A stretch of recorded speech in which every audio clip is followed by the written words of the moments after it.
Rajasthan news and views में आपका हार्दिक स्वागत है। मैं हूं पत्रकार योगेंद्र योगी। दोस्तों, कल अजमेर सिटी में एक छोटा सा तालाब है, उसकी पाल ढह गई और उसमें से पानी घरों में घुस गया और करीब 300 परिवार जो है उनके घर में पानी घुस गया और वो परिवार अब जो है वो दर-बदर हो गए हैं। वो अपने घरों से बाहर निकल गए और उनकी हालत बहुत ज़्यादा ख़राब है। परिवारों की हालत ये है कि उनके घरों में मछलियां घुस गई, पानी के साथ साथ सांपों का खतरा मंडरा रहा है और बहुत बुरी स्थिति उनकी हो गई है। और ये जो हालत है दोस्तों, ये जो अतिवृष्टि हो रही है, ये जो मानसून जो लगातार तीसरे चौथे महीने में प्रवेश कर रहा है, उससे पूरे राजस्थान की लगभग यही हालत हो चुकी है। जितने भी बड़े मेजर बांध हैं वो भरे जा चुके हैं और उनके गेट खोले जा रहे हैं, चाहे वो जवाई बांध हो, चाहे वो बीसलपुर का बांध हो। तो तमाम जितने भी बड़े बांध हैं उनमें भराव क्षमता से ज़्यादा पानी अब आ चुका है और उनके गेट खोले जा रहे हैं। तो निश्चित तौर पर जब गेट खोले जाएंगे तो वो पानी बह कर जाएगा और वो कहीं ना कहीं जो आसपास के इलाके हैं, जो बस्तियां हैं, जो गांव हैं, उन तक वो पानी जरूर पहुंचेगा। पूरे राजस्थान में ज़बरदस्त बारिश हो रही है और बारिश के कारण अब तक करीब 2 दर्जन से ज़्यादा मौतें हो चुकी हैं लोगों की और सैकड़ों जो मवेशी हैं वो भी इस बारिश का शिकार हुए हैं। तो ये हालात हैं पूरे राजस्थान में, चाहे वो भीलवाड़ा हो, बूंदी हो, सवाई माधोपुर हो, भरतपुर हो, अलवर हो और यहाँ तक कि राजधानी जयपुर की भी बहुत ज़्यादा हालत ख़राब है। आपको बताइए कि यहाँ पर जो लोग रहते हैं वो ये जानते हैं कि सड़कों की क्या बुरी हालत है। यहाँ पर पूरा सीवरेज सिस्टम जाम हो चुका है और ये राजधानी की हालत है और राजधानी में लगातार बारिश का दौर अभी भी जारी है। तो जो सर्वाधिक नुकसान हुआ है दोस्तों, जो महत्वपूर्ण है, वो आम लोगों के जीवन का तो हुआ ही है, इसके अलावा किसानों को का बहुत भारी नुकसान हुआ है। इस वक्त आप जानते हैं कि बाजरे की और मक्का की जो फसल है वो तैयार हो जाती है कटने के लिए, तो उनकी फसलों को बहुत ज़्यादा नुकसान हुआ है। पूरे प्रदेश में ये बहुत बड़ी कीमत किसान चुका रहे हैं इस अतिवृष्टि की, इस मानसून की, इस बारिश की। सवाल दरअसल ये है दोस्तों कि ये जो बारिश हुई है ये अचानक नहीं हुई, ये पहले से ही तय था। लगभग जो मौसम विभाग है, केंद्र सरकार का जो राष्ट्रीय मौसम विभाग है, आईएमडी, उसने पहले ही इस बार चेतावनी दे दी थी कि इस बार जो है मानसून में एवरेज से ज़्यादा बारिश होगी। ये पहले ही चेतावनी जारी मौसम विभाग ने कर दी थी। लेकिन सवाल इस बात का ये है कि मौसम विभाग चेतावनी किसके लिए जारी करता है? आम लोगों के लिए। आम लोगों के हाथ में क्या है? आप ज़्यादा से ज़्यादा क्या कर सकते हैं कि अपने घर से छाता लेके निकल जाएंगे और बहुत ज़्यादा बारिश होगी तो अपने घर में रहेंगे, अपने काम काज पे नहीं जाएंगे, अपनी मजदूरी पे, अपनी नौकरी पर नहीं जाएंगे आप। सबसे बड़ी बात है, ये जो चेतावनी है और ये जो भविष्यवाणी की गई आईएमडी द्वारा, वो सरकारों के लिए है, वो सरकारी मशीनरी के लिए है कि वो चाक चौबंद रहें। लेकिन दोस्तों, यहाँ तो राजस्थान में तो पूरे कुएं में भांग मिली हुई है। आप जगा किसको रहें? कोई नींद में सो रहा हो तो उसको जगाएंगे, जिसकी आंखें खुली हो उसको जगाना बहुत मुश्किल काम है दोस्तों।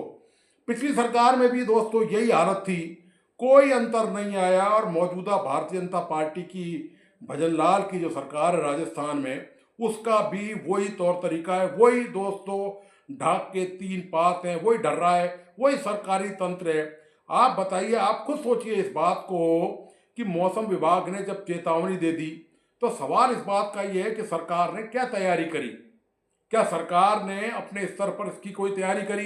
ये चेतावनी कई महीने पहले, मई जून से बारिश स्टार्ट हुई है, जून से, उससे पहले से ये चेतावनी लगातार आ रही है।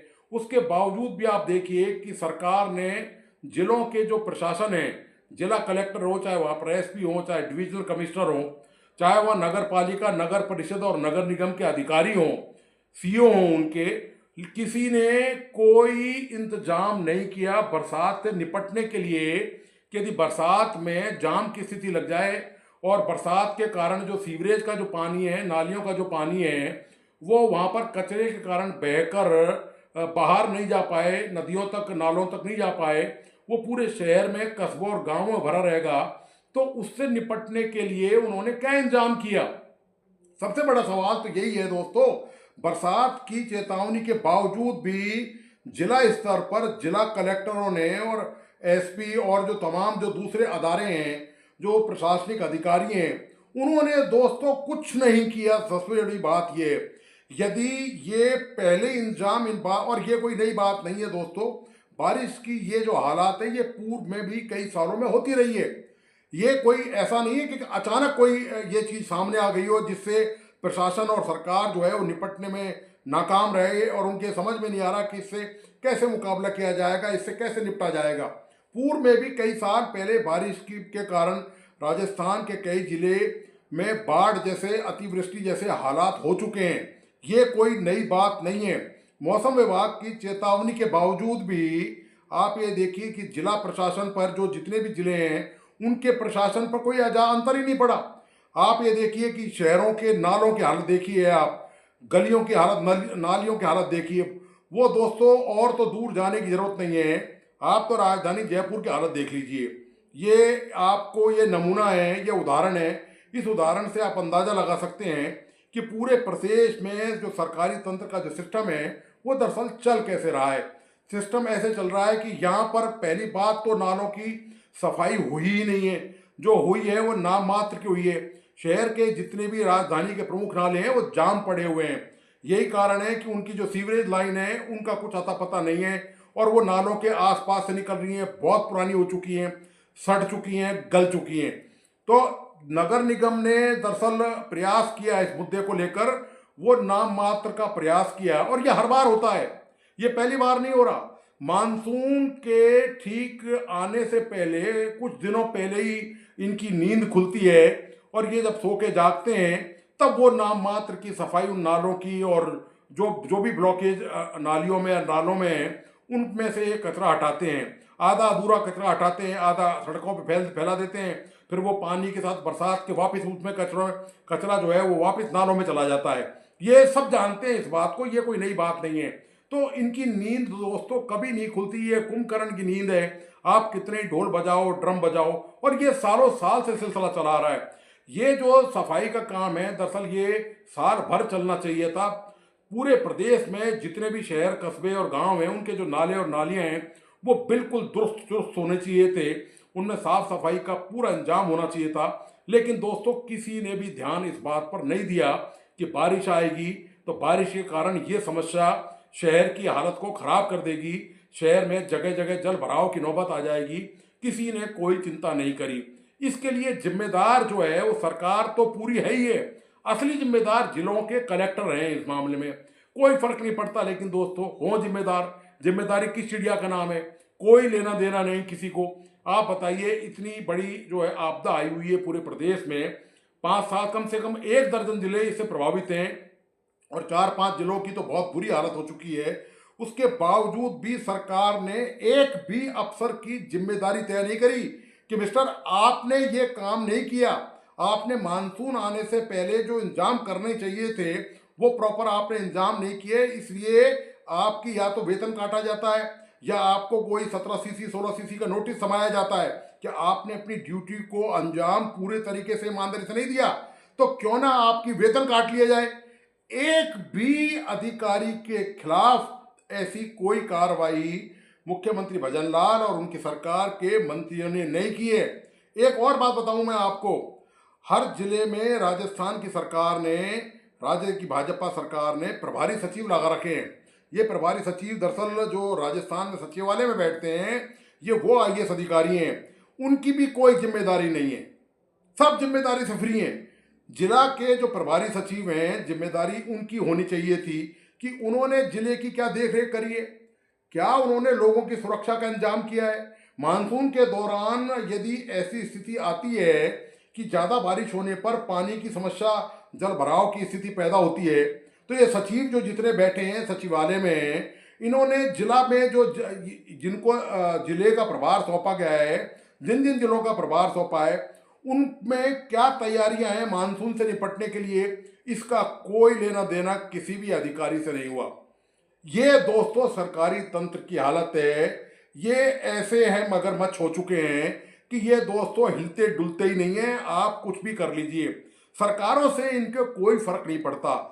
और यहाँ होता भी यही है कि केवल मुख्यमंत्री और सरकारों के मंत्रियों के चेहरे बदले जाते हैं, उनके तौर तरीके, उनकी कार्यशैली, उनकी प्रणालियाँ और उनकी सोच वही रहती है जो पिछली सरकारों की रही है। कोई ज़्यादा अंतर नहीं है, केवल दिखावे का अंतर होता है। वो झूठे मुद्दों पहनाकर, जो चोला पहनाकर ये वो साबित करने की कोशिश करते हैं कि हम उनसे देखिए कितने अलग हैं। केवल वो एक शोशेबाजी है, केवल चोचलेबाजी है, इसके अलावा और कुछ नहीं है। राजस्थान के किसानों की दोस्तों बात हुई कि किसानों का राजस्थान में इस बारिश और अतिवृष्टि से भारी नुकसान हुआ, तो मुझे एक बात याद आ गई, वो भी आपके सामने रख दूं। वो जो किसानों के लिए हाय तौबा मचा रहे थे और पूरे प्रदेश में चुनाव में, विधानसभा चुनाव में जाकर जो है वो बात ये कर रहे थे कि ये मेरा गृह प्रदेश है और मैं किसान पुत्र हूँ। 10 बार उन्होंने ये कहा होगा। जी हाँ, मैं बात कर रहा हूँ उनकी जिनके अते पते नहीं है, जिनके अते पते अभी सरकार को भी नहीं है। पूरा मीडिया सवाल कर रहा है। माननीय पूर्व उपराष्ट्रपति जगदीप धनखड़ की मैं बात कर रहा हूँ। वो किसान पुत्र अब इन किसानों की हालत देखने के लिए उपलब्धि नहीं है, उनका कोई अता पता नहीं है। जब से उन्होंने उपराष्ट्रपति पद से इस्तीफा दिया है उसके बाद से उनकी कोई खोज खबर नहीं है। ना तो ये कारण पता चला उन्होंने क्यों इस्तीफा दिया और वो कहाँ लापता है, कोई सुराग इस बात का नहीं है। हालांकि गृह मंत्री अमित शाह ने एक इंटरव्यू के दौरान कहा था कि वो उनका स्वास्थ्य नासाज था, इसके कारण उन्होंने इस्तीफा दिया। बाकी उन्होंने इसका खुलासा नहीं किया कि इस्तीफे के और क्या कारण है, या पर पूर्व उपराष्ट्रपति कहाँ पर है इस वक्त। ये एक अलग बात है दोस्तों कि पूर्व उपराष्ट्रपति ने राजस्थान में पूर्व विधायक होने के कारण पेंशन का जो आवेदन दिया था विधानसभा को, वो मंजूर कर लिया गया है। वो करीब 40-50 हज़ार रुपये महीने की पेंशन होती है। तो देखिए धनखड़ साहब को कितनी चिंता है राजस्थान के किसानों की। एक लाइन उन्होंने अभी तक नहीं कही है, एक जिले का दौरा उन्होंने नहीं किया, एक बार भी उन्होंने सरकार को ताकीद नहीं करी, ना केंद्र सरकार को, ना राजस्थान की भाजपा सरकार को, कि किसान यहाँ पर बहुत बुरी हालत में है, अतिवृष्टि का शिकार हैं। सरकार को कोई इंतजाम करना चाहिए, मुआवजे में बढ़ोतरी करनी चाहिए, मुआवजा पूरा मिलना चाहिए, समय पे मिलना चाहिए, भ्रष्टाचार रहित मामला होना चाहिए। कोई चिंता फिक्र नहीं है दोस्तों। ये दोस्तों मैंने पहले ही बताया आपको, नेता जो है ना, नेता दोस्तों, इनकी जाति बिल्कुल अलग है। ये सब एक ही थैली के चट्टे पट्टे नजर आते हैं। अधिकारियों के खिलाफ कार्रवाई करने में इनको सांप सूंघ जाता है। एक भी कलेक्टर, एक भी डिविजनल कमिश्नर, एक भी सचिव लेवल के अधिकारी की जिम्मेदारी तय करने की भजनलाल सरकार में हिम्मत ही नहीं है। असली बात ये, वरना यदि सरकार 2-4 अधिकारियों के खिलाफ या 1-2 अधिकारियों के खिलाफ भी कार्रवाई कर देती ना दोस्तों इस मुद्दे को लेकर, तो आने वाली जो साल है, जब मानसून अगली साल आएगा 2026 में या 27 में, जब भी कभी आएगा, तो अधिकारी सावचेत हो जाते और वो पहले ही चाक चौबंद व्यवस्था करते ताकि अति बारिश होने के कारण शहर में जल भराव की स्थिति नहीं हो, कोई बांध नहीं टूटे, कोई काम नहीं हो, कोई नुकसान लोगों का नहीं हो। तो दोस्तों ये तो सरकारी तंत्र है, ये ऐसे ही चलता रहेगा। और लोग हैं, लोग तकलीफ पाने के लिए मौजूद हैं इस प्रदेश में, वो पहले भी पाते थे और दोस्तों वो आज भी तकलीफ पा रहे हैं। तो दोस्तों आपको आज का विश्लेषण कैसा लगा, प्लीज़ अपने लाइक एंड कमेंट के साथ बताइए। इस वीडियो को अपने दोस्तों और परिजनों को जरूर शेयर करें। मेरा तमाम दोस्तों से आग्रह है, जिन मित्रों ने इस यूट्यूब चैनल को सब्सक्राइब नहीं किया प्लीज़ सब्सक्राइब करें, लाइक करें और बेल आइकॉन का बटन जरूर दबाइए। धन्यवाद।